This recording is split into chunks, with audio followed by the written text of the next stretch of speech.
नमस्कार। तो आइए सुनते हैं शरद चंद्र जी द्वारा लिखी कहानी राजू का साहस। कविवर नरेंद्र देव के यहाँ एक दिन शरद बाबू बैठे हुए चाय पी रहे थे। बात चल रही थी श्रीकांत के एक चरित्र नायक इंद्रनाथ के विषय में। शरद चंद्र ने कहा, इंद्रनाथ बनाम राजू कितना साहसी था, यह समझना मेरे लिए कठिन है। स्वयं तुम भी उससे अच्छी तरह नहीं समझ पाओगे। जहां हम डर से पीपल के पत्ते की तरह कांप उठते थे, वहां वह कूदकर सबसे आगे आ जाता था। भय क्या होता है, जैसे वह जानता ही नहीं था। मेरे बचपन की एक कहानी लगे हाथों सुनो। उन दिनों मैं स्कूल में पढ़ता था। राजू स्कूल छोड़ देने के बाद जन सेवा में लगा रहता था। कब किस पर कौन सी मुसीबत आई, उससे उसे मुक्त करना, किसी बीमार की सेवा टहल, कौन कहाँ मर गया, उसकी दाह क्रिया आदि कार्य वह दिन रात किया करता था। मैं राजू का दाहिना हाथ था। आवश्यकता पड़ने पर राजू मुझे बुला लेता। दाह क्रिया वाला कार्य अकेले ना कर सकने के कारण उसे मेरी आवश्यकता पड़ती थी। एक बार डिठवन एकादशी के दिन हमारे मामा के यहाँ नाटक हो रहा था। कलकत्ता से पार्टी आई थी। गांव के सभी लोग आए हुए थे। मैं एक कोने में बैठा तन्मय होकर नाटक देख रहा था। ठीक इसी समय ना जाने कहां से राजू आया और बोला, यहाँ आओ सुनो। मैं बाहर चला गया। राजू ने कहा, उस टोले में तारापत का लड़का हैजे की बीमारी से अभी अभी मर गया है। छोटा सा बच्चा था, सिर्फ 3 साल का। काफी कोशिश की पार भी नहीं बच सका। एक ही लड़का था, हैजे से चल बसा। अब तारापद और उसकी पत्नी दोनों लाश को लेकर आसमान सिर पर उठा रहे हैं। मेरी समझ में इस छूत की बीमारी की लाश उनके निकट रहने देना ठीक नहीं। सोच रहा हूं इसी समय शमशान में चलूं। गांव के सभी लोग तो नाटक देख रहे हैं, कोई दिखाई भी नहीं दे रहा है। चल तू जरा मेरे साथ चल। बिना किसी प्रकार का प्रतिवाद किए मैं चुपचाप उसके साथ चल पड़ा। वहीं तक नाटक देखना भाग्य में लिखा था। तारापद और उसकी पत्नी को दिलासा देकर किसी सूरत से बच्चे की लाश हम लोगों ने छीन ली। उसके बाद हम लोग गांव से शमशान की ओर चल पड़े। उस समय रात का 1 बज रहा था। रास्ते में मैंने कहा, एक लालटेन ले लेते तो अच्छा होता। राजू ने कहा, अच्छा तो होता, मगर इस समय मिलेगी कहाँ? घर में कौन बैठा है? मेरे पास दिया सलाई है, जरूरत पड़ने पर इसी से काम लिया जाएगा। प्रत्युत्तर में मैंने कुछ नहीं कहा। मृत बच्चे को अपनी गोद में लिए राजू आगे आगे चल रहा था। उसके पीछे पीछे मैं था। गंगा के किनारे शमशान है। जितना विराट है उतना ही विभाजकीय भी है। लोग यहाँ दिन में भी आने से डरते हैं। आसपास काफी दूर तक भी कोई गांव या झोपड़ी नहीं है।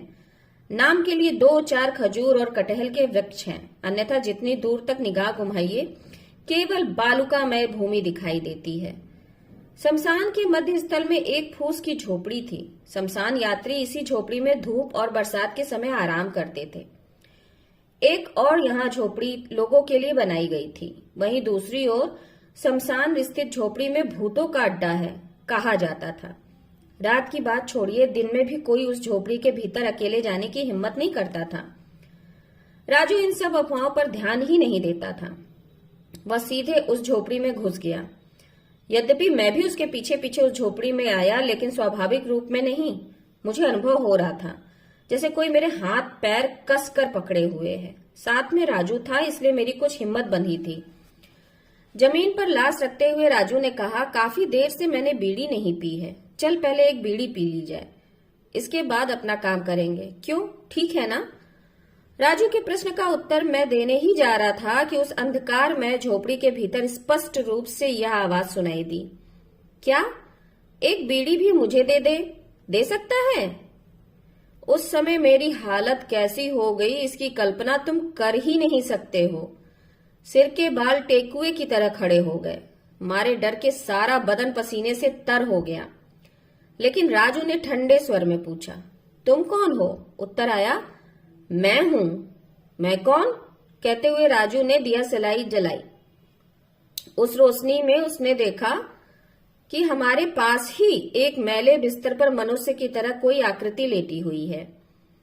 सिर से पैर तक सारा बदन कपड़ों से ढका हुआ है।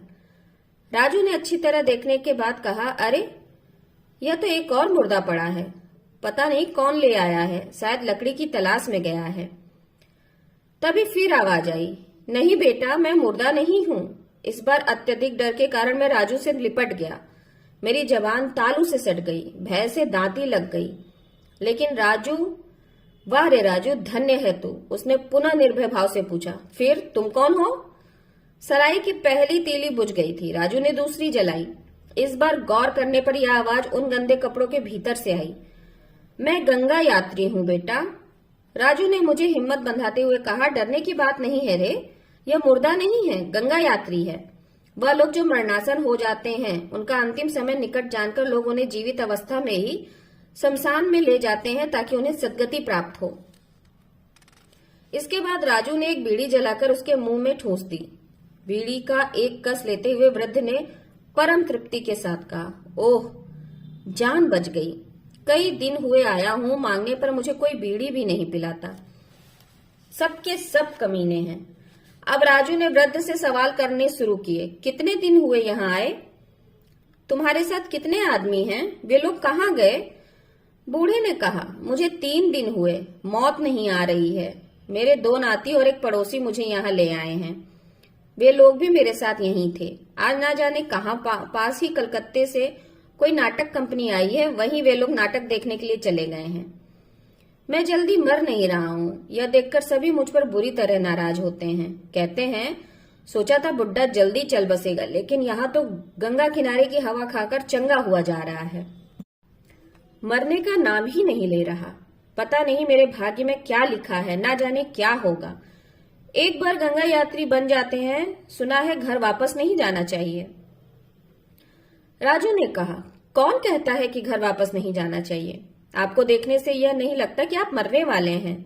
अभी तो आप काफी स्वस्थ हैं। आपका मकान कहाँ है? चलिए घर लौट चलिए, हम लोग आपको ले जाएंगे। वरना घर वापस नहीं जाना चाहिए कहकर जो लोग आपको यहाँ ले आए हैं, शायद वे ही आपका गला दबा देंगे। वृद्ध ने कहा, तुम ठीक कह रहे हो बेटा। कई दिन से यही बात कहकर वे लोग मुझे डरा रहे हैं। पता नहीं कब गला दबा दें। राजू ने कहा, खैर कोई हर्ज नहीं, हम लोग अपना काम निपटा ले, इसके बाद अपने साथ ले चलेंगे। आज की रात आप मेरे यहाँ रहिएगा, कल सुबह आपको छोड़ आएंगे। तारापत के मृत लड़के को हमने जमीन में दफना दिया। इसके बाद राजू गंगा में गोता लगाकर वापस आया और मुझसे कहा, तो यह सब कपड़ा बिछौना उठा ले। जाते समय जैसे गया था, आते समय भी उसी तरह आया। राजू वृद्ध को पीठ पर लादे चल रहा था और उसके पीछे पीछे मैं कथरी चद्दर लादे चल रहा था। मामा के घर के पास आने पर देखा नाटक अभी समाप्त नहीं है। तो कहानी यही समाप्त होती है। नमस्कार। आप लोगों से विनम्र अनुरोध कि मेरे चैनल को लाइक करिए, शेयर करिए, सब्सक्राइब करिए। नमस्कार।